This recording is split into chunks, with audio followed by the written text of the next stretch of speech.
Dites-moi, professeur, mis à part vos jeux pour enfants, est-ce que vous auriez des jeux plus adultes qui permettent de monter son business, faire de l'argent, vendre des biens immobiliers, voire d'autres biens? Professeur. Bien évidemment, je pensais au Monopoly. J'ai 3 jeux qui me viennent en tête. Jaipur, Happy City et Miniville.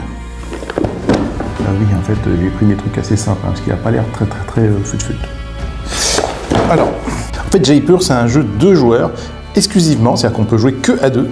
Et l'idée, c'est que c'est un jeu de commerce et de troc. Donc on a des cartes comme ça, on a plein de super beaux jetons, sachant que moi j'ai une version plutôt ancienne, donc il y a une nouvelle version qui est sortie entre-temps, et peut-être d'autres d'ici là que vous regardez cette vidéo.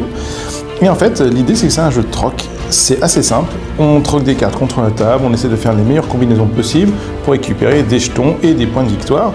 C'est un jeu qui se joue assez simplement et qui est excellent. Et maintenant, il y a Happy City, donc un petit jeu de construction de ville qui se joue à partir de 10 ans, de 2 à 5 joueurs. Donc c'est un jeu plutôt familial, on va dire, assez facilement abordable, avec quand même un petit mode plus expert, mais ça reste quand même du jeu familial. Et en fait, l'idée, c'est que voilà, vous allez construire une ville, vous avez vu différentes cartes là.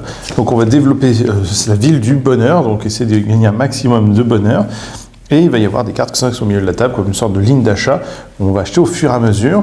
C'est un jeu assez introductif, assez facile à jouer. Les parties se renouvellent très rapidement.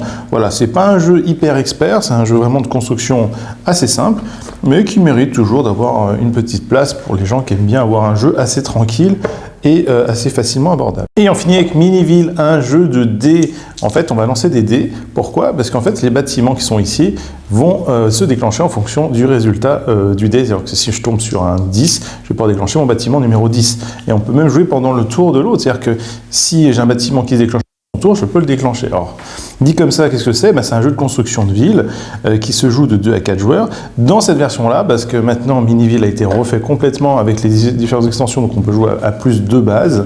Donc, mais le principe reste le même, il faut développer sa ville. Et le but du jeu, c'est pas de juste développer sa ville, mais c'est de construire différents monuments. Et le premier qui arrive à gagner la partie. Donc c'est un jeu qui est assez simple, qui est assez intuitif, qui se joue depuis quand même pas mal d'années. Et en plus, dans sa nouvelle version, il est plutôt bien fait, donc je recommande aussi vivement. Intéressant. Je vais vous faire confiance. Mais en revanche, si cet investissement n'est pas viable, on se reverra, professeur.